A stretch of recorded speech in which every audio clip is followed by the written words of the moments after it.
It's Winnie the Pooh's favorite treat.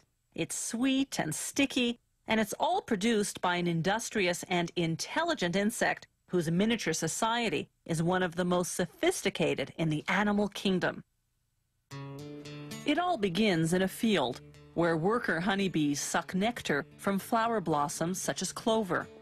They store it in their honey sac, then return to the hive where other worker bees suck it out and chew it, breaking down the nectar's complex sugars into two simple sugars called glucose and fructose.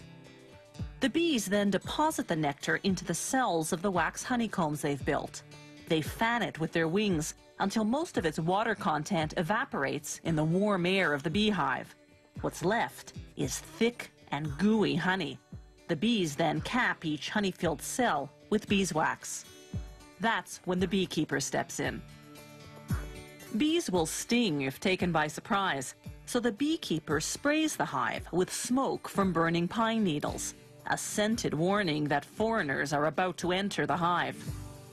Inside the hive are wooden frames hanging side by side, each holding a honeycomb.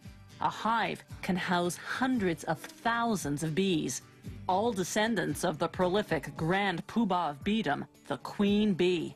She's the big one in the middle. The queen bee lays up to 2,000 eggs a day, creating the workforce needed to feed and protect the colony. But the beekeeper tricks the colony's defenders. He replaces the hive's cover with a device called a bee escape, which smells like cherries. Bees dislike the scent, so most fly to the bottom sections of the hive.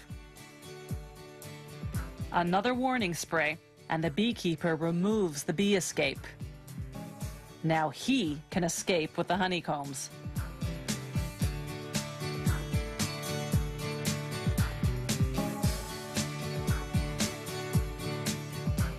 Inside the honey factory, they put the honeycomb frames on what's called an uncapping machine. Like a razor, it shaves the wax caps off the honey-filled cells of the combs. They scrape off the remnants manually. Then they set the frames on another machine called a honey extractor. It spins the honeycombs until all the honey is forced out of the cells. Afterwards, they filter the honey to remove any pieces of wax capping that slip through. Then, the honey is ready for bottling. Some beehives contain smaller frames designed to produce honey that isn't extracted from the honeycomb. Workers remove the frame and cut the honeycomb into pieces as is with a heated knife. That seals the wax around the honey inside.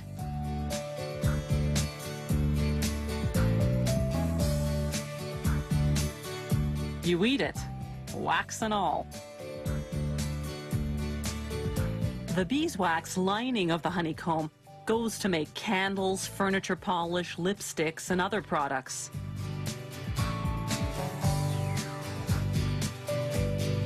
When producers have more liquid honey than they can sell, they simply let it granulate, develop sugar crystals, and turn hard and white.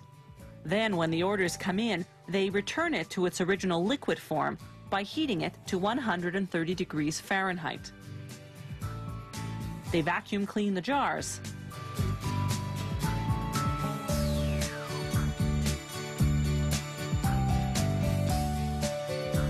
Then fill them.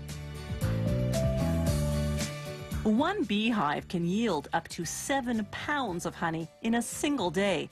That's much more than the bees need for themselves.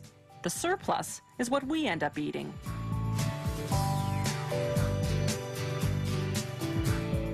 Honey production today is both efficient and humane. For centuries, the only way to harvest honey from hives had been to kill the bees. Then, in 1851, an American beekeeper invented a way to get the honey, yet spare the bees. His method, with the removable honeycomb frames, is the one we still use today.